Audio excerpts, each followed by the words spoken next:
여러분 2월 18일 주일 우리 고대하는 병교회 주일 예배를 드리기로 하겠습니다. 우리 다 같이 임내송 25장 찬송합니다. 찬송가 25장입니다.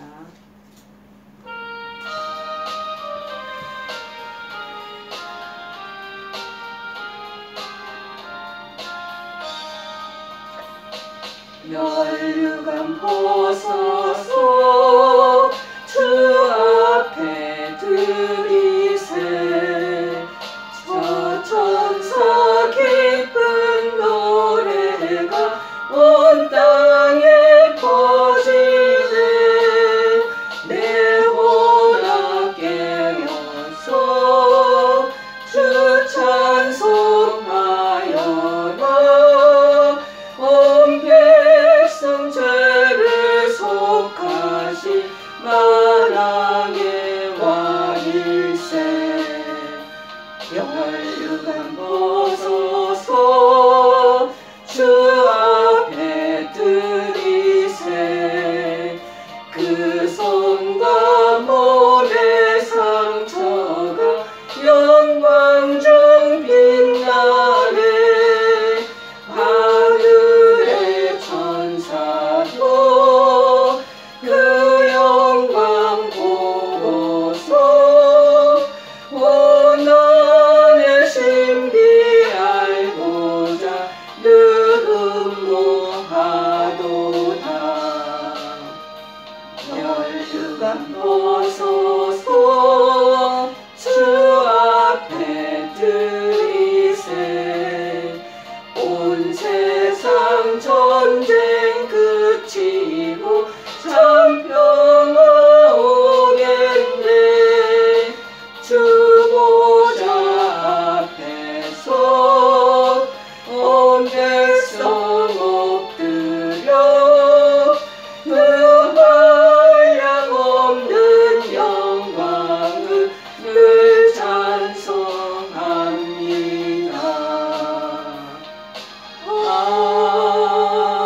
아멘.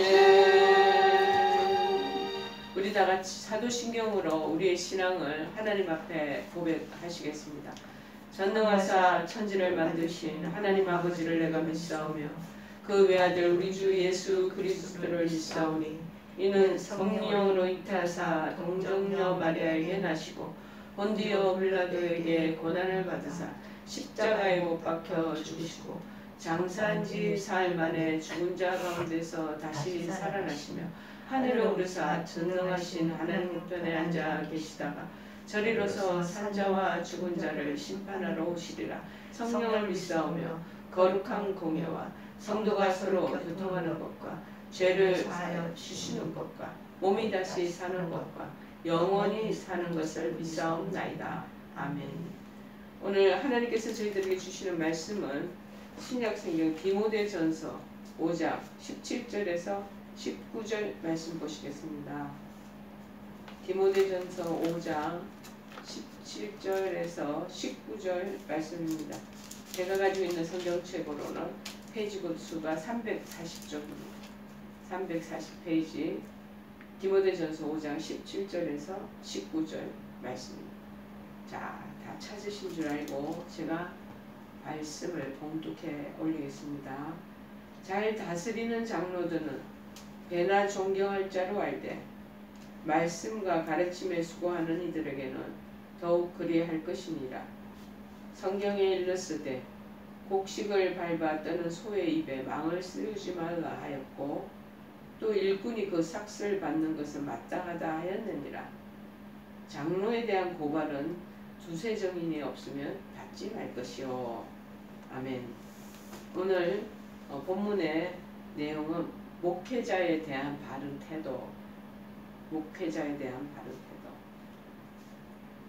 보통 교회에서 이 목회자에 대한 이런 얘기들을, 태도에 대한 것들을 설교 내용으로 넣기가 쉽지 않은 것 같습니다. 그래서 마치 담임 목사님이 이 내용을 설교하다 보면 나한테 잘하라 라는 뜻으로 반영이 될까봐, 그래서 많은 교회들은 필요성을 알지만 그렇게 설교의 내용에 이 부분들을 언급하지 않지 않겠나라고 여겨집니다. 그러나 저는 담임이 물론 병원 교회이기도 하지만 담임이기도 하지만 저 밑에 이제 많은 성도들이 이제 소속이 돼 있고 그래서 함께 신앙 공동체로 나가는 것은 아니거든요. 특수 사역이잖아요. 그래서 제가 이 본문의 내용들을 선택해도 괜찮겠다라는 마음이 들어서 52주 설교, 주일 설교가 있지만 그 중에서 하나 이 부분을 선정을 하게 된 것입니다.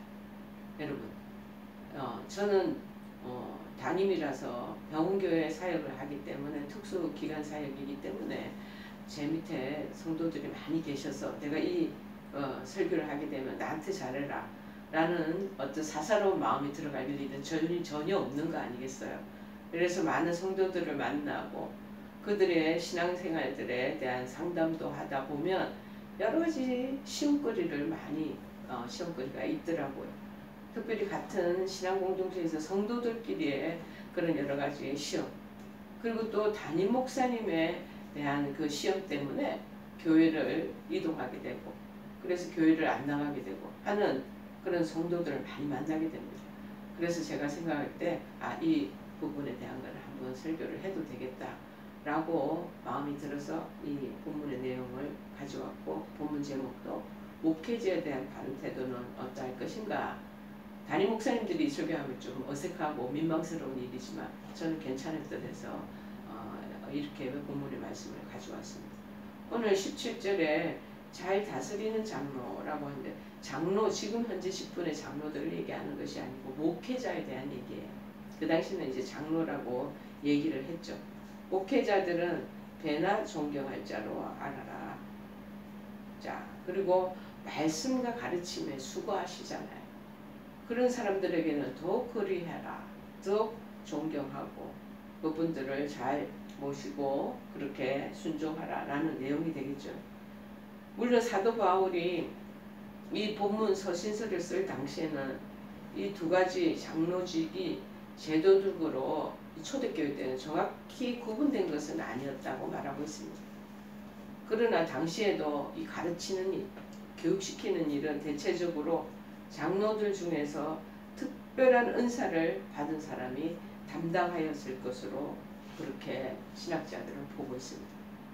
이런 사람들에게는 배나 존경할 자로 알으라는 이 본질과 관련해서 누구보다 또는 무엇에 관해 배로 존경하라는 말인지 뭐 잘 알 수가 없고 뭘 얘기하는 거지 하는 이렇게 해석할 때 좀 어려움이 있을 듯해서 많은 학자들이 지금 이 배나 누구보다도 배나 존경할 줄로 알아라 말하는 것인가 그것들에 대한 원문에 대한 것들을 한번 살펴보면서 이 학자들이 이 17절 앞의 내용 이 본문 내용을 보면은 항상 전과 후의 내용들을 같은 맥락에서 연결시켜서 바라보고 해석하는 것이 신학교 시절에 교수님들이 많이 얘기를 해오셨습니다.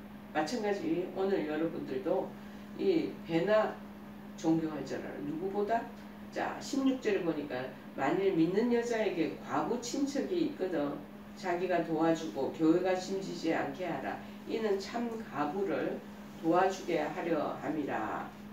그러니까는 참 가부보다 이렇게 더 배로 존경해라 라고 얘기하는 것과 연결된다는 거죠. 자 여기서 배는 특정한 어떤 비교급의 의미를 2배, 3배 이런 듯이 지는 것보다는 그저 많은 분량의 그들을 잘 그렇게 배나 훨씬 더 많이 존경하라고 가르치고 있는 것입니다. 그래서 무엇보다도 장로, 목회자가 교회에서 마땅히 존경받고 또 무엇보다도 그 쓸 것을 공급받아야 하는 것은 너무나 마땅하다는 것을 지금 말씀하고 있습니다. 그래서 18절에 보니까 성경에 일렀으되 여기서는 이 성경이라는 것은 이 초대교회 때 그 구약 시대에 그 가지고 있는 성경책을 많이 인용하고 그 부분에 대한 것들을 이분들이 공부해왔기 때문에 이 신약 성경이 이 완전히 완성체로 27권 딱 만들어진 그때의 상황이 아니었었어요. 자 그렇기 때문에 여기 성경은 구약 성경을 말하는 거예요. 그 구약 성경에 말하는 내용이 뭐냐면 신명기 25장 4절에 보니까 이 내용이 있더라고. 곡식 떠는 소에게 망을 씌우지 말지니라. 즉 곡식을 한창 떠는데 거기에 막 여러 가지 각종 기구들을 몸에 장착한 그 소가 이게 돌면서 원형으로 돌면서 뭐 탈곡기가 있었겠어요. 그 당시 뭐가 있었겠어요. 그래서 도리깨질 하는 걸로 옆으로 이렇게 뺑뺑뺑 돌 때 그 입에다가 망을 씌워주지 말라는 거예요. 평상시에 소에게 그런데 이 유대인들은 망을 씌웠나 봐요. 그래서 곡식 밭을 지나다니면서 그것을 따먹는다든지 주워서 먹는다든지 하는 그런 것들을 못하도록 하기 위해서 망을 씌우고 이렇게 그물을 입에 하게 다녔나 보죠. 요새 우리나라의 애완견들이 워낙 사나운 애완견들은 산책을 주인하고 나갈 때 이 망을 비슷하게 입마개를 이렇게 하게 하잖아요. 그런 것처럼 유사하게 소에게 그 망을 씌워서 이 논밭 지나다닐 때 소들이 들어가서 거기에 이렇게 여물질을 하지 않도록 그렇게 막아놓는 거예요. 자, 그런데 만약에 일을 하고 있는 주인과 함께 밭에서 일하는 소의 경우에는 입에다가 씌운 입막에 이 망을 벗겨서 자유롭게 밭의 곡식을 먹을 수 있게 했다라는 거예요. 이런 규례가 가르치는 근본 정신은 뭐냐? 일하는 자마다 정당한 싹쓸 받을 권리가 있다라는 것을 말씀해 주기 위해서 이 소에 대한 비유법을 우리에게 인용하고 있습니다. 즉 노동의 가치를 공정하게 평가해서 일한 자에게는 마땅히 보수를 해줘야 되는, 그러니까 사례를 해주고 월급을 주는 것이 마땅하다는 거예요. 이러한 규례는 소에게 준 것이 아니고 그 소 주인을 향하여 준 것이면 세살 말할 필요가 없을 것입니다. 왜냐하면은 그 일꾼이 그 삭슬 받는 것이 마땅합니다. 앞에 인용구를 해석하신 그 말씀과 동일합니다. 마태복음 10장 10절에도 이러한 내용의 유사한 맥락의 말씀이 기록되어 있습니다. 뭐냐면 일꾼이 자기의 먹을 것 받는 것이 마땅함이니라. 누가복음 10장 7절에도 언급하기를 그 집에 유하며 주는 것을 먹고 마시라. 일꾼이 그 삭슬 받는 것이 마땅하니라.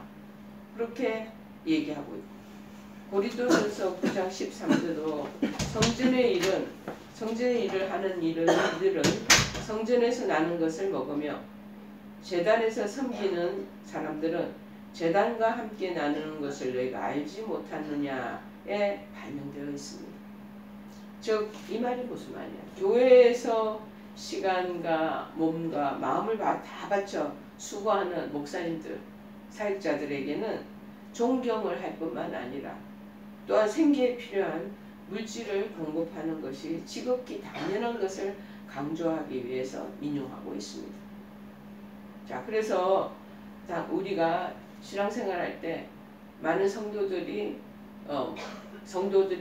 이제 11조를 내고 감사헌금을 바치고 그렇게 제단에 올리는 그 모든 것들이 이 목회자들, 사역자들의 사역비를 지불하기 위해서 그렇게 올리는 것이기도 하고, 또 일부는 불쌍한 사람들의 이웃을 돕기 위한 구제 사업에 쓰기 위해서 또 올리기도 하고, 또 다른 사람들은 교회를 증축하거나 신축할 때 사용하도록 하기 위해서 이 헌금을 하게 되는 것입니다. 근데 특별히 목회자들은 교회를 운영해 나가는, 교회를 이끌어 나가는 그러한 지도자의 위치에 있기 때문에, 운영자의 위치에 있기 때문에 또 우리 성도들에게 말씀을 가르치고, 그리고 특별히 성경 공부를 하게 하고 영적으로 그들을 잘 함양시키기 위해서 애를 쓰는 그러한 위치에 있는 주의 종들이기 때문에 당연히 그들에게 정말 이 페이를 지불하는 것, 월급을 그렇게 공급하는 것은 마땅하다는 거예요. 그래서 바울 그 당시에는 이 구절 성경에서 인용해 그리스도의 말씀을 성경과 같은 권위에서 구약 성경에서 인용하면서 얘기를 하는 거예요. 자, 그런데 19절에 말하기를 장로에 대한 또 고발은 송사가 나타나면 두세 정인이 없으면 하지 말으라. 모세율법에도 어떤 사람을 송사하려면 두세 사람의 증인이 있어야 한다고 신명기 19장 15절에 기록하고 있습니다. 사람의 모든 죄에 관하여는 한 사람으로 증인으로만 정할 것이 아니요 두 증인의 입으로는 또는 세 증인의 입으로 그 사건을 확정할 것이요. 두세 사람이 있어야 된다는 거예요. 근데 아차 잘못하면 한 사람에 의해서 목회자가 예를 들어 정말 조준을 당하여 그 부분에 대한 여러 가지 평가가 나쁘게 나올 수가 있기 때문입니다. 그렇게 하는 그 한 사람에 의해서 그 목회자가 그 평판이 나빠지는 것, 그것보다 두세 사람이 있어서 목회자가 정말 어떤 부분에 죄를 저질렀고 어떤 상황들에 지적을 당할 일을 했던가 라는 것들이 규명되는 것이 필요하다는 것이 바로 이것이 오늘날의 이 재판의 공정성을 기하기 위한 제도적인 장치를 얘기하고 있습니다. 이와 같은 규정이 초대교회에서도 그대로 시행되고 있었다는 것을 우리가 볼 수 있습니다. 더욱이 오늘 이 내용은 장로에 대하여, 그러니까 목사님에 대하여 소송할 경우에 쉽게 얘기하면 보다 더 신중을 기해야 한다는 의미로 이렇게 말씀하고 있는 것입니다. 왜 그렇게 하냐? 그 이유가 있습니다. 첫째로 그의 지위가 교회에서 중직이잖아요.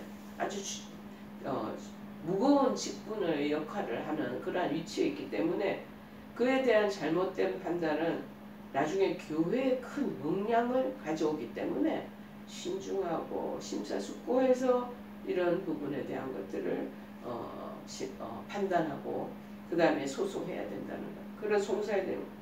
둘째는 뭐냐? 장로는 그러니까 목회자는 지도자이잖아요. 지도자의 임무로 늘 교회 안 그 다음에 교회 밖에서 비판의 대상이 늘 되어 왔습니다.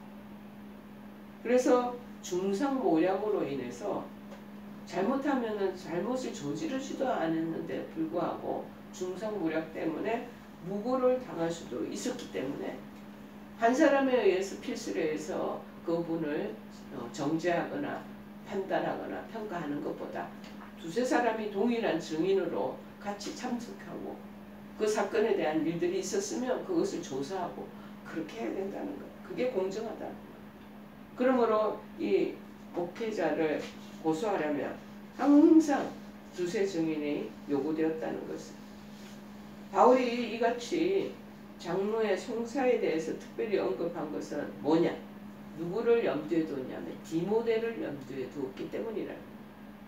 왜냐하면 디모데는 굉장히 선량하고 믿음 안에서 너무나 경건했습니다. 그런데 아직 나이가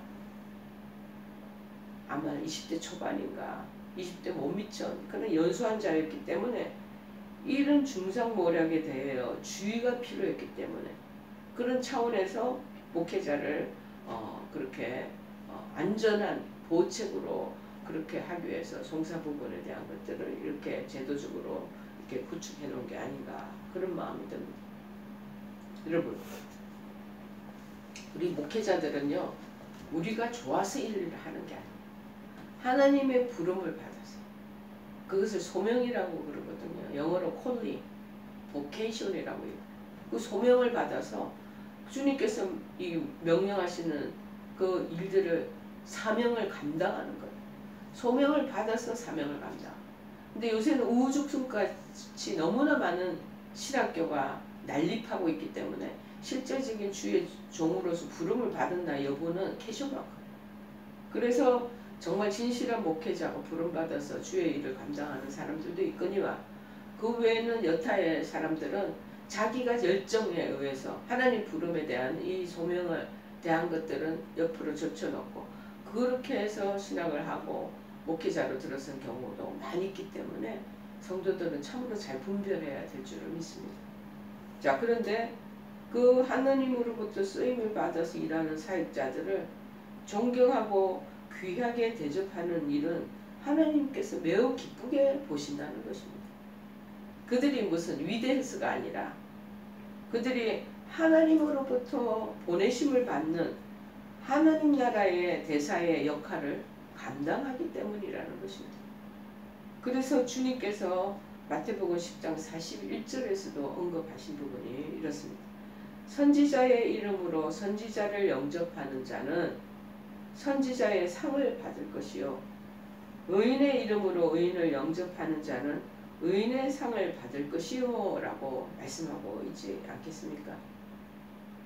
근래 와서 교회가 현대교회가 참으로 많이 성장하고 발전해 왔습니다. 근데 교회 안에 목회자에 대한 그런 준중성이 없어지고 목회자의 사역자에 대한 경시풍조가 더욱더 심해지고 있는 지금 요즘입니다. 물론 목회자들의 자질, 목회자들의 행동 거지, 그리고 목회자들의 삶에 있어서의 문제가 많기 때문에 그럴 수도 있겠습니다. 자, 그러나 근본적으로 우리가 알아야 할 게 목회자는 하나님으로부터 영적 권위를 받은 자로 존경받아야 한다는 사실에 볼 때 그것은 그렇게 경시풍조가 일어나는 것은 잘못된 것이다.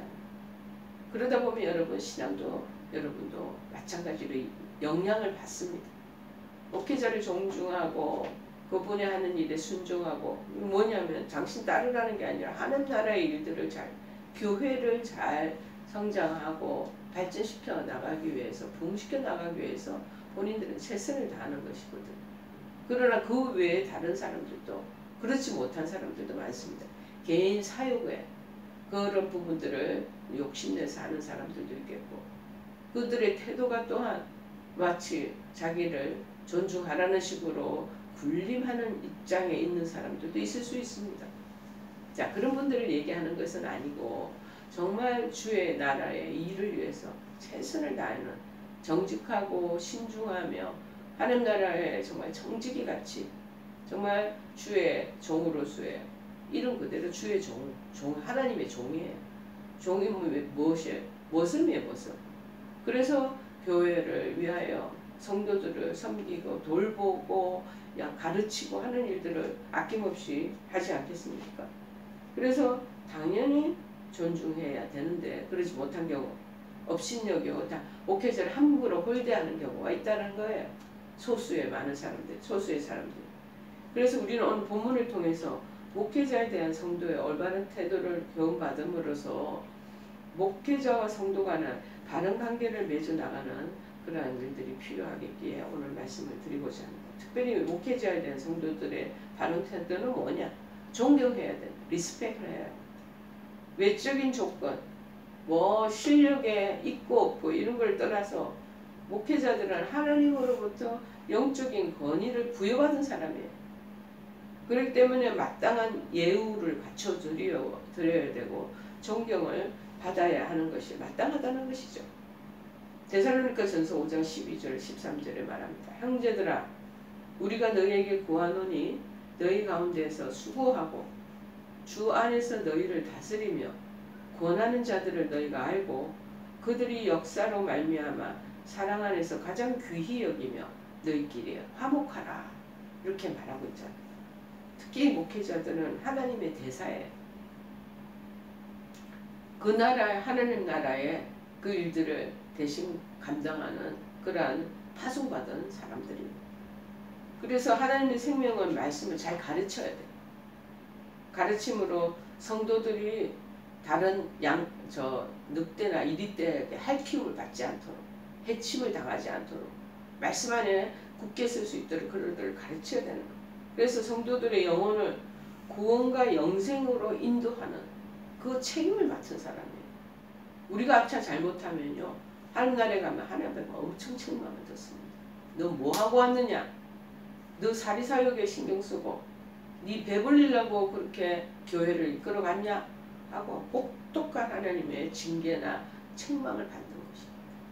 최종적인 그 마지막 하나님 나라에 가서 그 하나님의 판단을 받을 그런 상황이 있기 때문에 삼가 조심해서 그분들도 해야 된다는 거예요. 그래서 교회와 모든 성도들은 그를 귀하게 여기고 존중해야 하는 것입니다.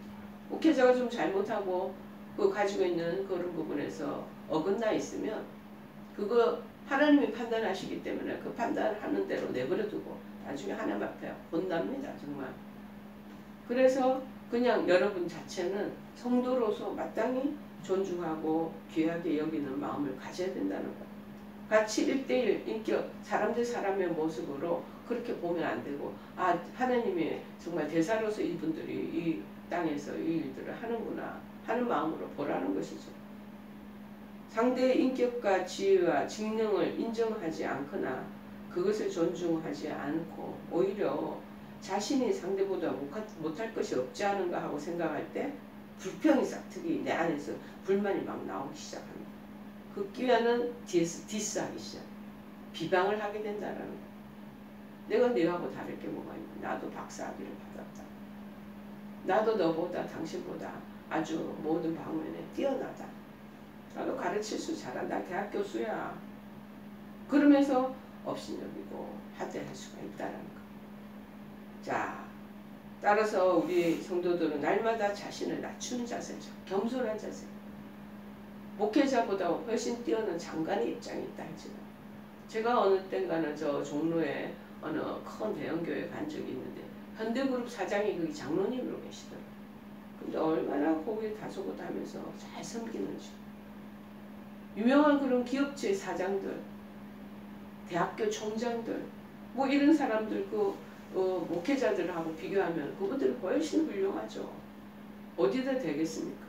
그러나 하나님 나라에 하나님 부름을 받아 그 일들을 하는 목회자이기 때문에 그래서 그런 부분에 대한 것들을 우쭐하면서 내가 총장이고 내가 신학교 교수로서 얼마나 신학 공부를 20년이나 하고 독일에서 공부하고 영국에서 미국에서 공부해온 사람이야 하고 우쭐대고 목회자 설교할 때 그 부분에 대한 거 아이 저거는 저렇게 하는 것보다 이렇게 해야 되는데 한다라는 거는 자기가 스스로 교만해서 그렇다는 거야. 낮추는 자세를 자꾸 가지고. 왜냐하면 영적으로 자기한테 좋을 게 없습니다. 본인 아니고. 그리고 동시에 다른 사람들 특별히 주님께서 세우신 그 목회자, 사역자, 전도사님들이라도 존중해줘야 된다. 그런데 전도사라고 그냥 자기 아들 나이만 하다고 반말하고 일시키고 부리고 이런 경우가 또 얼마나 많습니까? 아차 잘못하면 교회 장로님들이에요. 그렇게 밑에 있는 신학생들 수련하러 온 그런 실습 전도사들이 있거든요. 함부로 막대할 경우가 얼마나 많죠. 참 그런데 제가 소속되어 있는 우리 담임 목사님 같은 경우는 항상 좋은 데 말 쓰시고 그리고 항상 예우를 갖춰주시고 그리고 그들이 어렵고 형편이 너무 안 좋을 때는 늘 장학금도 대주시고 그 다음에 뭐 좋은 과일도 이렇게 사모님 시켜가지고 풍성하게 대접하게 하고 저는 이런 모습을 보았기 때문에 그렇게 막 홀대하고 신학생들 그리고 전도사님들을 막 그렇게 하대하는 모습은 참 제가 볼 때 민망스럽더라고요. 자, 그래서 장로님들 일하는 재직자들은 뭐 거기 사역하는 목회자 그리고 전도사에 이르기까지 잘 그들을 접대하고 그들을 정말 잘 예우를 갖춰드리는 것이 마땅하다는 것이죠. 하나님은 자신이 이 목회자들을 세우셨거든요. 파송시키셨거든요. 그런 귀한 사역을 감당하는 그 목회자를 잘 우대하고 그들에게 좋은 예의를 갖추고 그렇게 하면 하나님에 대한 경외심이다 라고 생각을 하신다는 것. 그들을 잘 대하는 여부에 따라서 하나님을 잘 대하고 경외하는가 여부하고 연결된다라고 하나님은 생각하고 계시고 우리에게 지금 말씀하시는 거예요. 그래서 하나님 뜻에 온전히 순종하는 자에게는 큰 은혜를 베푸셔. 제가 기억하는 거는 우리 제가 있을 때 소속된 교회는 옛날에 진짜 한때 내노라 하는 큰 과학자들의 석박사들이 다 모여있는 곳이 목사님은 우리 담임 목사님은 박사도 아니시죠. 그런데 너무나 온유하시고 겸손하신 분이세요. 저는 거기서 같이 공동체에 엮여 있고 전도사 사역, 교육전도사로서 일하고 있을 때 그분에게 참으로 많은 것을 배웠습니다. 정말 그렇게 하는 그 상황 속에 순종하는 마음이 있는 거예요. 근데 이제 그런 석박사 과학자들 옛날 나사에서도 데려오고 스카우트해갖고 한국에 그 당시 큰 붐을 일으켰던 그 시대였습니다. 특별히 이 목회자들에 대한 존중의 마음이 크게 썩 있지를 않은 것. 그럼에도 불구하고 늘 겸손하게 그들을 응대하는 그런 모습을 보면서 참 많이 배우는 것이죠. 그런데 이제 교육자, 교육 전도사로서 사역을 할 때 무슨 큰 여름 정경학교라든지 성탄절 행사를 할 때 무슨 저희들이 필요한 물품을 구입하기 위해서 교회에다가 여러 가지 귀한 그거를 제출하면 재정 맡은 그 장로님이 꼭 무슨 소리를 한마디씩 하는 거예요. 오죽하면 필요하면 하니까 저희들이 청구하지 않았겠습니까? 그런데 그 부분에 대해서 여러 가지 조건을 달고 이런 꼭 브레이크를 한 번씩 하는 그런 장로님이 계셨습니다. 참 그분에게 서운한 마음이 있었던 것이 생각이 납니다. 그런데 이렇게 하나님 나라의 일을 크게 그르치지 않는 이상에는 존경하는 마음으로 이런 부분들을 잘 뒷바라지 해드리는 것이 마땅하지 않겠습니까? 둘째는 뭐냐? 순종해야 됩니다. 목회자는 성도들을 주님의 뜻 안에서 잘 가르치고 지도하면서 인도하는 자의 입장에 있기 때문입니다. 하나님 대신해서 주님 말씀을 분명하게 전하고 교훈과 책망과 위로를 베푸는 자들입니다. 그렇기 때문에 성도들은 목회자를 대함에 있어서 하나님 말씀을 대하던 그 말에 순종하는 자세를 가져야 한다는 것입니다. 그것이 이제 고린도전서 16장 16절에도 적혀 있습니다. 이 같은 사람들과 또 함께 일하며 수고하는 모든 사람에게 순종하라. 히브리서 13장 17절에도 언급합니다. 너희를 인도하는 자들에게 순종하고 복종하라. 그들은 너희 영혼을 위하여 경성하기를 자신들이 청산할 자인 것이 하느니라. 그들로 하여금 즐거움으로 목회를 하게 하고 근심으로 하게 하지 말라. 그렇지 않으면 너희에게 유익이 없다고 말합니다. 정말 기쁨과 즐거운 마음으로 그렇게 교회 모든 지도자로서의 책임을 가지고 가르치고 교회를 운영하고 그들을 이끌어가고 하는 일들을 즐거운 마음으로 하게 해야지 불순종하고 말도 안 듣고 그러다 보면 목회자가 인상이 자꾸 찌그러지고 침울해지고 많이 힘들어지거든요. 그렇게 하면 내게 무슨 유익이 있는 거야? 서로에게 유익이 없다는 거야. 즐겁고 기쁜 마음으로 해야 서로가 윈윈 할 수 있다는 거야. 영적으로도 성장하고 살찌우게 되고. 자꾸 비판의 눈으로 마음으로 자꾸 디스를 하면요. 자기 영혼의 그 살찌움이 지금 깎임을 손상을 받게 된다는 거 맞는 것 같습니다. 목회자하고 좋은 관계를 유지하는 사람들은 즐겁고 기쁘게 영적으로도 충만하거든요. 근데 뒤에서 뭔가를 자꾸 꼬집어내서 지적당해서 지적 안 당할 사람이 어디 있어요? 그렇게 완벽한 사람 하나님밖에 누가 또 있겠습니까? 그러면서 잘 감싸주고 그렇게 해나가기보다도 계속 지적을 하고 그 부분에 대한 혹독한 평가를 하게 되면 자기한테 유익이 없는 본인들한테. 여러분 병원에 지금 입원하고 계시면서 이 부분을 잘 생각하시는 게 좋아요. 성도들이 여러분 지금 설교를 인해서 전 설교를 듣고 계실 것인데 보고 계시고 중요한 거는 교회 목사님과의 관계가 그러시고 뭔가 안 좋은 분들은요 교회 생활이 즐겁지가 않아요. 교회 가는 게 싫어요. 믿음 생활, 신앙 생활 하는 것이 그렇게 달갑지 않아요. 그래서 점점 그러면 성미가 떨어지고 그러다만 어디로 돌아가요? 결국 세상으로 가죠. 세상의 즐거움이 더 좋잖아요. 그 넓은 길로 점점 가게 됩니다. 정말 목회자의 관계가 잘 부드럽게 윤활유 있고 잘 되면 교회 생활이 즐겁고 교회에서 번신하고 봉사하고 섬기는 일에 임하지 않으려고 그러고 그렇게 된다라는 거죠. 그럼 내 신앙도 점점 풍성하게 되는 것입니다.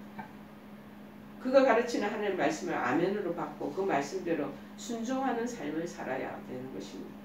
그래서 주님의 의로운 뜻 안에서 교훈하는 말들에도 마음과 귀를 열어 받아들이고 그의 겸손히 순종하는 자세, 이것이 중요하다는 것입니다. 때에 따라 주님의 말씀으로 우리의 잘못을 지적하고 책망하는 목회자에 대해서도 아이고 나를 미워서 그 말은 나를 지금 혼내키기 위해서 그래서 하는 말이야 하고 인간적인 감정으로 자기가 그것을 판별하지 마시고 그 말을 주님의 경계의 말씀으로 받아서 내 자신을 바로잡아가는 일에도 힘쓰는 게 중요할 것입니다. 자신의 지식, 지위 내세워서 목회자의 말을 거스리고 무시하는 태도는 결국 그를 통해 말씀하시는 하나님께 대한 거스름이 되고 불경한 죄가 되는 것을 잊지 말아야 할 것입니다. 목회자를 대함에 있어서 주님 대하듯이 겸손하고 순종하는 자세를 가지시길 바랍니다. 저는 이런 말을 당당히 할 수 있어요. 여러분들은 저의 교회에 소속되어 있는 교인이 아니기 때문에 여러분 개교회가 다 있으시잖아요. 그렇게 하시라는 거예요. 그래서 목회자를 통해 주어지는 주님의 은혜로운 축복의 말씀을 하나라도 땅에 떨어지지 않는 그런 여러분들이 되기를 바랍니다. 세 번째는 뭐냐? 물질적인 필요 공급해야 합니다. 교회는 목회자들이 생긴 문제로 염려하는 일이 없도록 필요한 물질을 적절히 공급해야 할 책임이 있습니다. 사도 바울은 말합니다. 가르침을 받는 자는 말씀을 가르치는 자와 모든 좋은 것을 함께 하라. 갈라디아서 6장 6절에 언급합니다. 신령한 성도님들은 목회자들을 잘 대접합니다. 제가 있었던 그 교회에 그런 훌륭한 석박사들이 많은 반면에 교수님들도 많고 그런 반면에 또 시장에서 장사하시는 상인이 있으셨어요. 이분은 아침에 장사하는 그 야채 파시는 분, 좋은 야채들을 꼭 구름이 그걸 해가지고 목사님 댁에 현관에다 딱 놓고 가시는 그런 분들도 있습니다. 목회자들을 잘 대접하되 모든 좋은 것들을 함께 나누는 것을 즐겨야 합니다. 이 세상에 그 무엇보다도 귀한 보물이 뭡니까? 말씀을 베풀고 나누기에 힘쓰는 목회자들을 향해 감사한 마음으로 그들의 필요를 채워주고 그들이 보다 더 주의 일에만 전념하도록 해드려야 되는 거예요. 그래서 주의 복음을 확장시키기에 힘쓸 수 있도록 모든 물질적인 정신적인 배려를 아끼지 말아야 하는 것이 바로 성도들의 의무라는 겁니다. 마태복음 10장 9절 10절에는 말씀하시기를 너희 전대에 금이나 은이나 돈을 가지지 말고 여행을 위하여 배낭이나 두그롯이나 신이나 지팡이를 가지지 말라. 이는 일꾼이 자기의 먹을 것 받는 것이 마땅합니다. 마을 고을에 복음 전파하러 다닐 때 꼭 너는 필요한 소품만 가지고 다니지 먹을 거 안 챙겨야 된다는 거예요. 누구가? 마을의 주민들이 교회 성도들이 너희들 먹여주고 재워주고 챙겨줄 것이기 때문에 그렇게 다니라고 얘기해요. 그들이 그렇게 하는 게 너무나 마땅한 일이다 라고 언급하잖아요. 만일 성도들이 주의 종들에게 정신적인 괴로움을 끼치고 교회가 주의 종들을 향한 물질적인 배려에 인식하여 주의 종들이 생활에 어려움을 겪게 된다면 그 교회의 성도들은 목회자를 세우신 하나님의 뜻을 거스리는 것과 똑같다는 것. 그래서 목회자들을 힘들게 하고 괴롭히고 이렇게 하면 성도들에게 별로 좋지 않게 되는 것들을 저도 몇 번 경험한 적이 있습니다.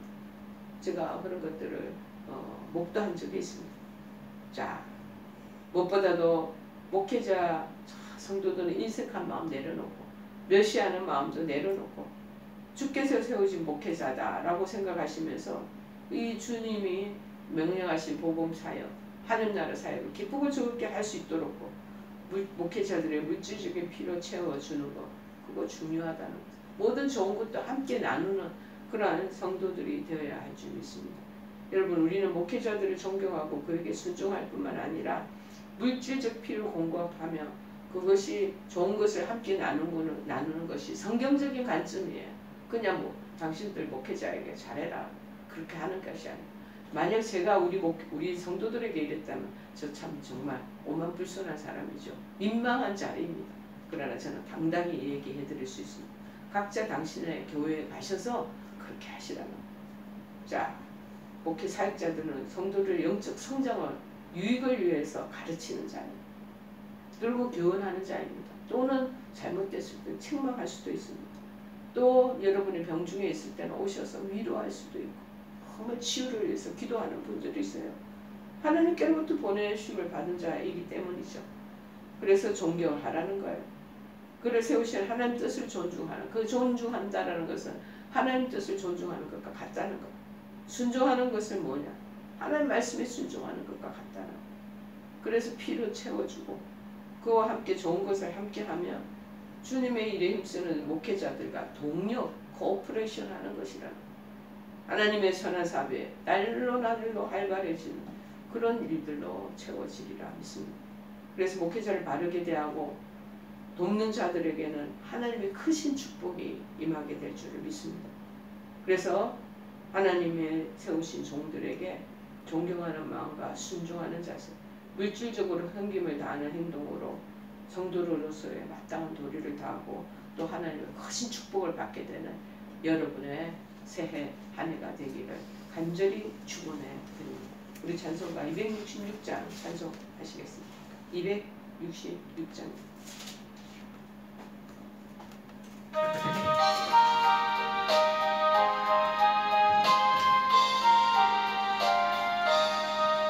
주의 피로 이룬 삶은 참 깊고 넓도다. 구원하는 그 신능력 다 찬송할지라. 찬송하세 주의 보혈 그 셈에 지금 나아가 죄의 깊이 빠지고 그 피로 씻어 밝히네. 죄악 세상 이김으로 거룩한 길 가는 나의 마음 성전 삼고 주께서 계시네. 찬송하세 주의 보혈 그 셈에 지금 나아가 죄의 깊이 빠지고 그 피로 씻어 밝히네. 주 예수를 기피하는 놀라운 그 은혜 하늘나라 즐거움이 매일 새롭도다. 찬송하세 주의 보혈 그 셈에 지금 나아가 죄의 깊이 빠지고 그 피로 씻어 밝히네. 기도하시겠습니다. 지금은 우리 주 예수 그리스도의 크신 은혜와 하나님 아버지의 지극하신 사랑하심과 성령님의 교통역사 충만하신 은총이 몸된 교회에서 참으로 목회 일들에 전념하는 담임 목사님, 사역자들 그들을 위해 정말 최선을 다하고 섬김을 다하며 참으로 무엇보다도 순종하는 하고자 마음을 새롭게 하시는 사랑하는 우리 성도님과 우리 한우들 그리고 그의 가족들 머리머리 그리고 이 영상을 시청하는 모든 권속들 머리머리 지금부터 영원토록 함께하옵시기만 간절히 축원하옵나이다. 아멘.